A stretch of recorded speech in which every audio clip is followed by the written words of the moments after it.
कहानी की शुरुआत में हमें बताया जाता है कि 1945 और 1962 के बीच में यूनाइटेड स्टेट ने कुछ न्यूक्लियर टेस्ट किए थे, जिसकी वजह से वहां के लोगों में बहुत सारे जेनेटिक्स चेंज आए। मगर आज तक गवर्नमेंट इस चीज को इग्नोर कर रही है। अब हम न्यू मैक्सिको डेजर्ट को देखते हैं, जहां पर कुछ वैज्ञानिक छानबीन कर रहे थे। तभी अचानक उनके सामने खून से लथपथ एक आदमी आकर गिरता है, जो उनसे मदद मांग रहा था। मगर वैज्ञानिक हालात को समझ पाते उससे पहले उन्हें एक म्यूटेंट मार देता है और उनकी डेड बॉडीज को ट्रक के पीछे बांधकर वहां से चला जाता है। दरअसल ये वही म्यूटेंट होते हैं जो न्यूक्लियर टेस्ट की वजह से हुए जेनेटिक्स चेंज से पैदा हुए हैं। अब हम एक गैस स्टेशन को देखते हैं, जिसका ओनर सो रहा था। तभी उसे बाहर की तरफ कुछ आवाजें सुनाई देती हैं। वो अपनी गन लेकर बाहर जाता है और रूबी नाम की किसी लड़की को पुकारता है। वो उसे चारों तरफ ढूंढता है, लेकिन उससे कोई नहीं मिलता। इसलिए वो वापस स्टेशन पर आता है। तभी उसे दरवाजे पर एक बैग पड़ा हुआ मिलता है। उस बैग को देखकर वो आदमी, जिसका नाम जैब होता है, चिल्लाते हुए कहता है कि अब सब कुछ खत्म हो चुका है और अब मैं तुम्हारी कोई मदद नहीं कर सकता। थोड़ी देर बाद वो दोबारा बाहर आकर उस बैग को अंदर ले जाता है। उस समय कोई उसके पीछे से गुजरता है। जब वो बैग को खोलता है तो उसमें काफी सारी एक्सपेंसिव चीजों के साथ साथ एक बॉक्स में किसी का कटा हुआ कान होता है। एक पर्स में एक लड़की का फोटो भी था। इसका मतलब ये बैग और कटा हुआ कान उस फोटो वाली लड़की का है और जैब उन म्यूटेंट के लिए लोगों को उनके जाल में फंसाता है और उसी के बदले में उसे ये एक्सपेंसिव चीजें मिलती हैं। अब स्टेशन के बाहर एक गाड़ी आकर रुकती है। उसमें एक फैमिली थी जो सैंटिगो जा रहे थे। उस फैमिली में आदमी का नाम बॉब था और उसकी वाइफ का नाम एथल होता है। साथ ही उनके 3 बच्चे थे, जिनका नाम ब्रेंडा, बॉबी और लीन होता है। लीन का हस्बैंड भी साथ में था, जिनकी एक छोटी बच्ची कैथरीन भी होती है। इन सभी के साथ 2 जर्मन डॉग ब्यूटी और बीस्ट भी थे।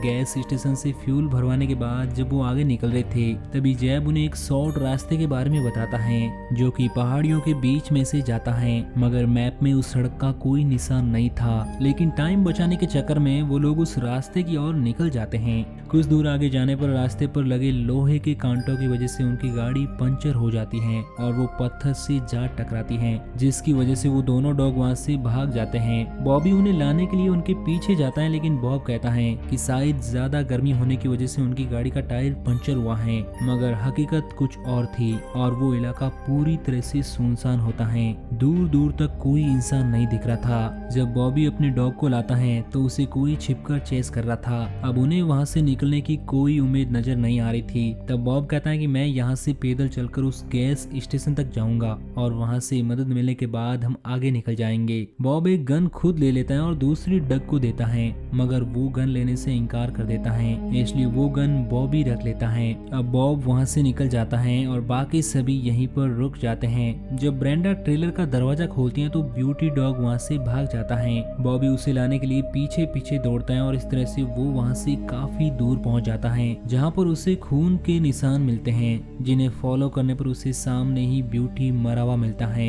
ये देखकर वो काफी ज्यादा डर जाता है और वहां से भागने लगता है। तभी अचानक से वो एक खाई में गिरकर बेहोश हो जाता है। उस समय एक म्यूटेंट लड़की उसके पास आकर बैठती है। वो होती है रूबी, जिसे जैब ढूंढ रहा था। रूबी दूसरे म्यूटेंट से बिल्कुल अलग थी। वो बॉबी को अपने भाई गॉगल से बचाना चाहती है, जो कि ऊपर बैठा हुआ ब्यूटी का पैर खा रहा था। दूसरी ओर डग चलते हुए एक ऐसी जगह पर पहुंचता है जहां पर बहुत सारी गाड़ियां होती हैं, लेकिन उनमें से कोई भी चालू होने की कंडीशन में नहीं थी। वहीं बॉब को गैस स्टेशन पहुंचने में काफी टाइम लगता है, जिसकी वजह से वो रात को वहां पर पहुंचता है और जैब को ढूंढने के लिए अंदर जाता है, जहाँ पर उसे वहीं कटा हुआ कान मिलता है। साथ ही वहाँ पर बहुत सारे पेपर कट्स होते हैं, जिन्हें देखकर बॉब समझ जाता है कि आखिर यहाँ पर क्या चल रहा है। इसलिए वो बाहर खड़ी गाड़ी की ओर भागता है। तभी उसे जैब दिखता है, जिसके पास जाकर वो उस पर गन तान देता है, मगर तभी जैब खुद ही अपनी गन से अपनी जान ले लेता है। ये देखकर बॉब काफी डर जाता है और भागते हुए गाड़ी में बैठता है, मगर उसी गाड़ी में एक म्यूटेंट होता है जो बॉब को पीट पीट कर घायल कर देता है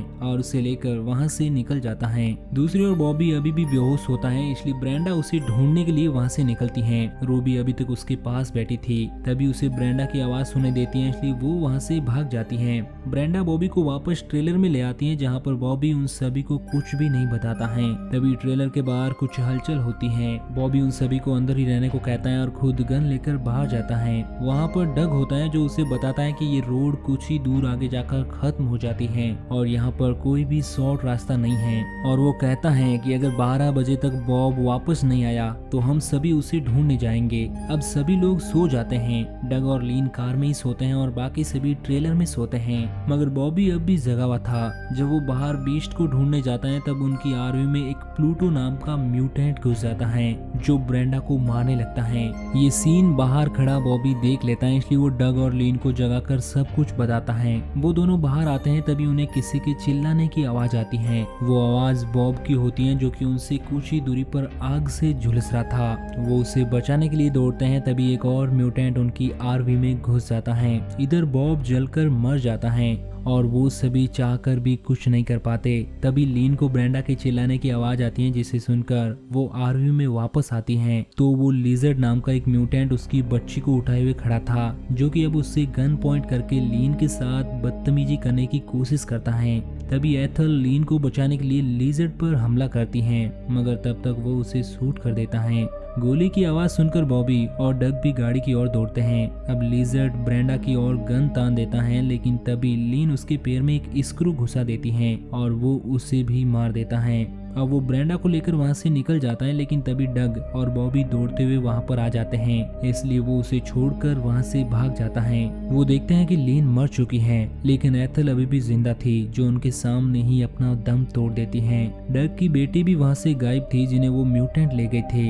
एक म्यूटेंट उन सभी पर नजर रख रहा था। तभी बेस्ट डॉग उस पर अटैक कर देता है। आरवी के हालात देख बॉबी गुस्सा हो जाता है और उन म्यूटेंट को मारने के लिए बाहर जाने लगता है, मगर डग उसे समझाने की कोशिश करता है। तभी उन्हें बाहर से कुछ आवाज सुनाई देती है। जब वो बाहर आता है तो वो देखते हैं कि वहाँ पर बेस्ट था, जो कि एक म्यूटेंट के हाथ को काट कर ले आया था।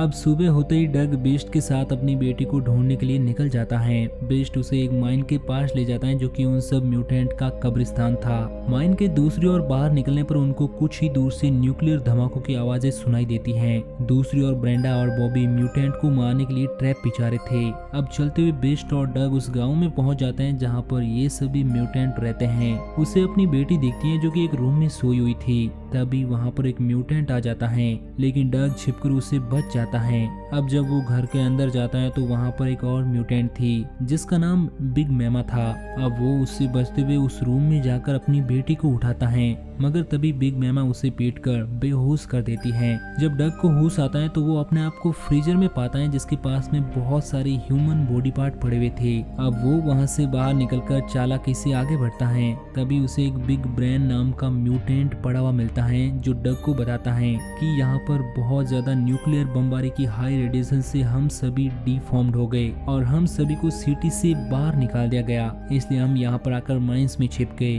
डग उसे अपनी बेटी के बारे में पूछता है, मगर वो उसे कुछ भी नहीं बताता। तभी वहाँ पर प्लूटो आकर डग पर अटैक कर देता है। हमले में वो उसकी 2 उंगलियां काट देता है, लेकिन किसी तरह से डग उसे मारने में कामयाब हो जाता है। तभी उसे बाहर से एक म्यूटेंट उसकी ओर गन लिए आते हुए दिखाई देता है, जिसे देखकर डग वहां पर छिप जाता है और उसके आने पर उसे भी कुल्हाड़ी से मार देता है। अब बिग ब्रेन रेडियो पर एक म्यूटेंट को ऑर्डर देता है कि वो डग की बेटी को मार दे। तभी बीस्ट पीछे से आकर बिग ब्रेन को मार देता है। अब डग सभी रूम्स में अपनी बेटी को ढूंढता है, जहाँ पर उसे कई सारे डिफॉर्म्ड बच्चे मिलते हैं। दूसरी ओर लिजर्ड डग की बेटी को मारने लगता है। तभी वो देखता है कि चादर के नीचे तो एक सुअर है।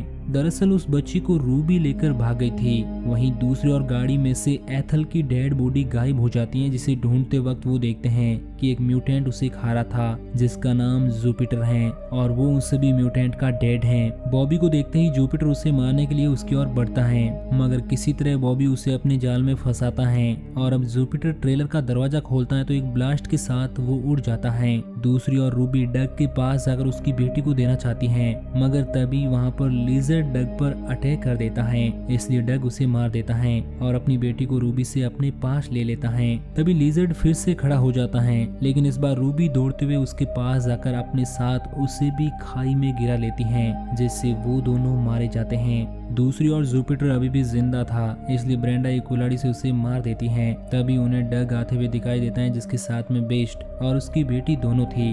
उसे देखकर वो दोनों काफ़ी खुश होते हैं, मगर अभी भी उन सबको कोई छिपकर देख रहा था। और इसी सीन के साथ ये मूवी एंड हो जाती है। लेकिन इस मूवी का एक और पार्ट भी है जिसकी स्टोरी हम अगले वीडियो में कवर करेंगे। तो कहानी का नेक्स्ट पार्ट देखने के लिए हमारे चैनल को सब्सक्राइब करके नोटिफिकेशन बेल को ज़रूर ऑन कर लेना।